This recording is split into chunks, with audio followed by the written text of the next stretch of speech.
Math science ક્લબમાં સર્વે વ્યુઅર્સનું સ્વાગત છે.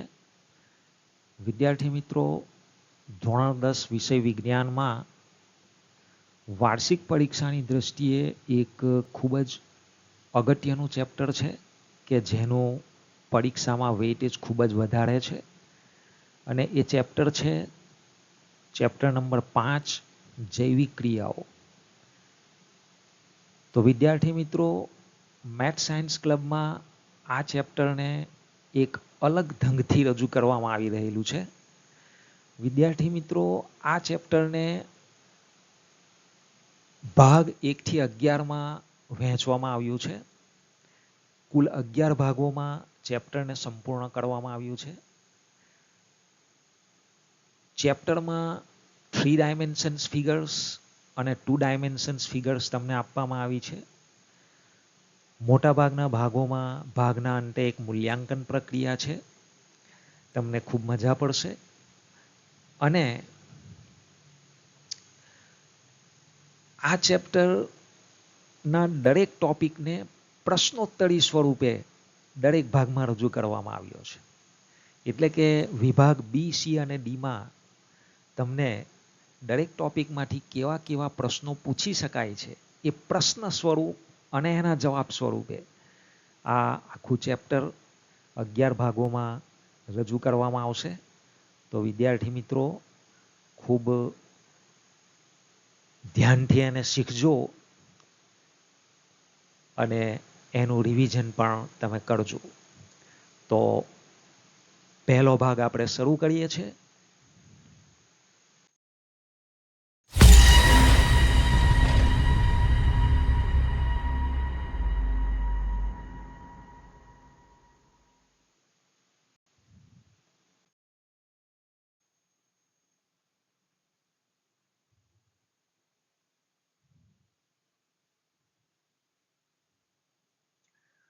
તો વિદ્યાર્થી મિત્રો, જે જૈવિક ક્રિયાઓ છે, તો પ્રથમ પ્રશ્ન એ છે કે જૈવિક ક્રિયાઓ એટલે શું? એટલે કે જૈવિક ક્રિયાઓ કોને કહેવામાં આવે? અને સજીવો માટે અગત્યની જે જૈવિક ક્રિયાઓ છે એ ટૂંકમાં સમજાવો. તો તમારા ચેપ્ટરનો શરૂઆતનો જ ભાગ છે. તો આપણે સૌપ્રથમ ઇન્ટ્રોડક્શન લઈશું કે જૈવિક ક્રિયાઓ એટલે શું. તો એનો જવાબ છે કે બધા જ સજીવો દ્વારા કરવામાં આવતી મુખ્ય ક્રિયાઓ જે સજીવનું અસ્તિત્વ જાળવી રાખવા માટે જરૂરી છે તેને જૈવિક ક્રિયાઓ કહે છે.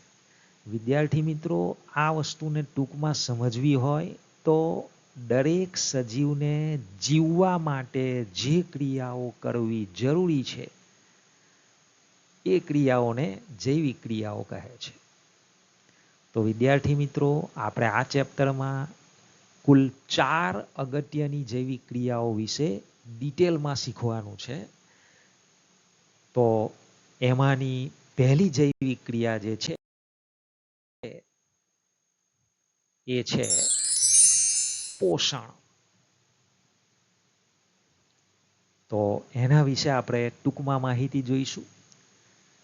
તો પોષણ કોને કહેવામાં આવે? સૌપ્રથમ તો ઉર્જાના સ્ત્રોતને ખોરાક રૂપે બહારથી સજીવના શરીરની અંદર દાખલ કરવાની ક્રિયાને પોષણ કહે છે.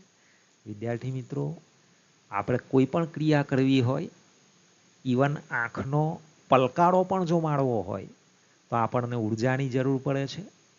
તો એ ઉર્જા આપણા શરીરમાં આપણે બહારથી ખોરાક સ્વરૂપે મેળવીએ છીએ, શરીરની અંદર દાખલ કરીએ છીએ.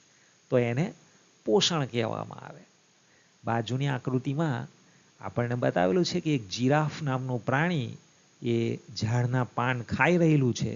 એટલે કે એ ખોરાકને પોતાના શરીરમાં દાખલ કરી રહેલું છે અને એમાંથી ઉર્જા પ્રાપ્ત કરશે અને પોતાની રોજિંદી જૈવિક ક્રિયાઓ કરશે.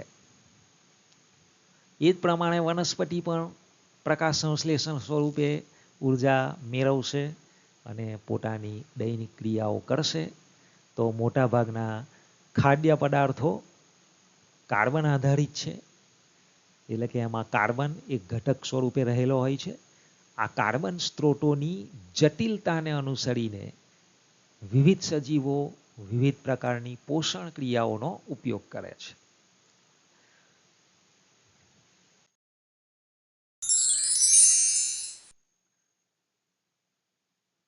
બીજી જે અગત્યની જૈવિક ક્રિયા છે એ છે શ્વસન. તો શ્વસન કોને કહેવામાં આવે?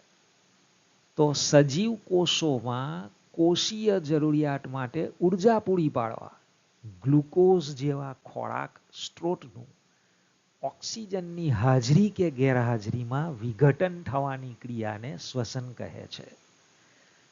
એટલે કે આપણે જે ખોરાક ખાઈએ છીએ એ ખોરાકમાં જે ગ્લુકોઝ નામનો પદાર્થ તૈયાર થાય છે, છૂટો પડે છે પાચન ક્રિયા દરમિયાન, તો એ ગ્લુકોઝનો ઓક્સિજનની હાજરીમાં અથવા તો ઓક્સિજનની ગેરહાજરીમાં, કેટલાક સજીવોમાં ઓક્સિજનની હાજરીમાં એનું વિઘટન થાય છે, જ્યારે બીજા કેટલાકમાં ગ્લુકોઝનું વિઘટન ઓક્સિજનની ગેરહાજરીમાં થાય છે.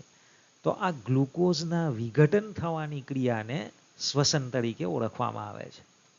શ્વસન દ્વારા કાર્બન આધારિત ખાદ્ય પદાર્થોનું વિઘટન અને મુક્ત થતી ઉર્જાનું એટીપીમાં રૂપાંતર થાય છે. વિદ્યાર્થી મિત્રો, આ ક્યાં થાય છે? આપણે ધોરણ 9માં શીખ્યા છે કે આ રૂપાંતર, આ બાજુમાં આકૃતિ બતાવી છે કણાભ સૂત્રની, એ કણાભ સૂત્રમાં વિઘટન થાય છે એટીપીમાં ગ્લુકોઝનું. એટલા માટે કણાભ સૂત્રને આપણે 9મા ધોરણમાં શીખ્યા છે કે કોષનું ઉર્જાઘર કહે છે. મોટા ભાગના સજીવો ઓક્સિજનનો ઉપયોગ કરતા હોવાથી જારકજીવી સજીવો, જ્યારે કેટલાક આ ક્રિયામાં ઓક્સિજનનો ઉપયોગ કરતા ન હોવાથી તેને અજારકજીવી સજીવો કહે છે. એટલે કે જે સજીવોમાં ગ્લુકોઝનું વિઘટન કરવા માટે ઓક્સિજનનો ઉપયોગ કરવામાં આવે તો એવા સજીવોને જારક સજીવો કહેવામાં આવે. એવી શ્વસન ક્રિયાને જારક શ્વસન ક્રિયા કહેવામાં આવે. જ્યારે કેટલાક સજીવો એવા છે કે જેમાં ગ્લુકોઝનું વિઘટન કરવા માટે ઓક્સિજનનો ઉપયોગ કરવામાં આવતો નથી, તો એવા સજીવોને અજારકજીવી અને એવી શ્વસન ક્રિયાને અજારક શ્વસન કહેવામાં આવે છે.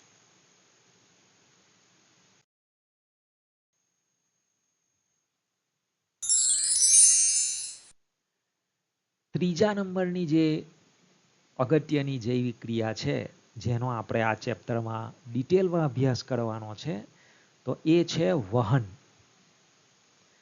ટ્રાન્સપોર્ટેશન ઇંગ્લિશમાં કહેવામાં આવે. તો એક કોષીય સજીવોમાં ખોરાક ગ્રહણ માટે, વાયુઓની આપ-લે માટે કે ઉત્સર્ગ દ્રવ્યોના નિકાલ માટે કોઈ વિશિષ્ટ અંગની જરૂરિયાત હોતી નથી.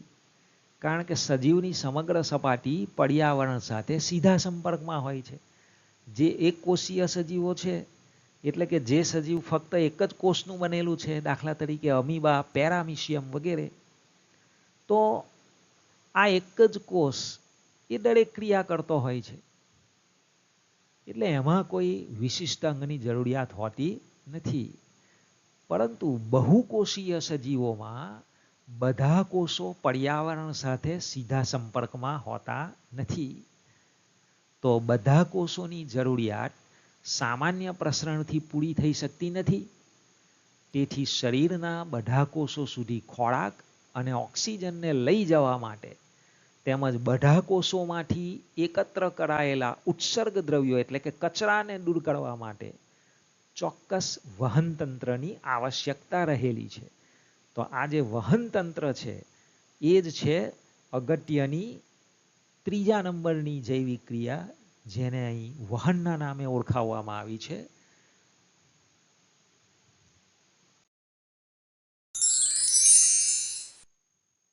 અને ચોથા નંબરની જે અગત્યની જૈવિક ક્રિયા છે કે જેનો આપણે ડિટેલમાં અહીં અભ્યાસ કરવાના છે, તે છે ઉત્સર્જન. તો આ ક્રિયા દ્વારા, એટલે કે ઉત્સર્જનની ક્રિયા દ્વારા નાઇટ્રોજન યુક્ત હાનિકારક ચયાપચયિક દ્રવ્યો દૂર કરવામાં આવે છે.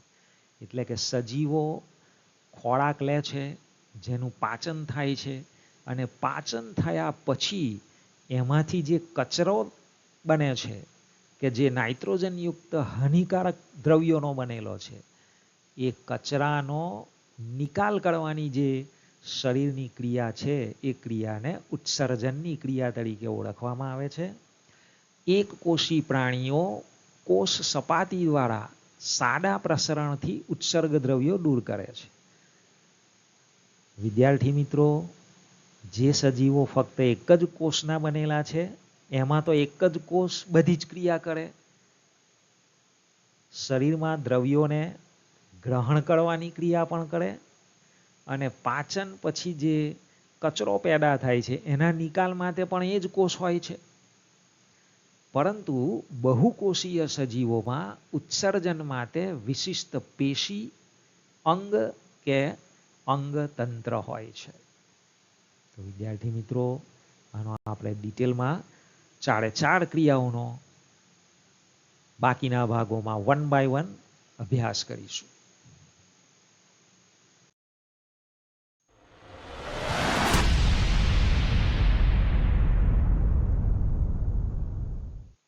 તો વિદ્યાર્થી મિત્રો, આ પ્રથમ ભાગમાં આપણે આ ચેપ્ટરમાં જે 4 મુખ્ય જૈવિક ક્રિયાઓનો ડિટેલમાં અભ્યાસ કરવાનો છે. પોષણ, શ્વસન, વહન અને ઉત્સર્જન. તો એના વિશે ટૂંકમાં માહિતી મેળવી, એનું 4નું ઇન્ટ્રોડક્શન લીધું. હવે પછીના ભાગોમાં આપણે દરેક વિશે ડિટેલમાં અભ્યાસ કરીશું. તો ચેનલ સાથે જોડાયેલા રહેજો અને ચેનલને સબસ્ક્રાઈબ ન કરી હોય તો સબસ્ક્રાઈબ કરજો. બીજા ભાગમાં ફરીથી ભેગા મળીશું.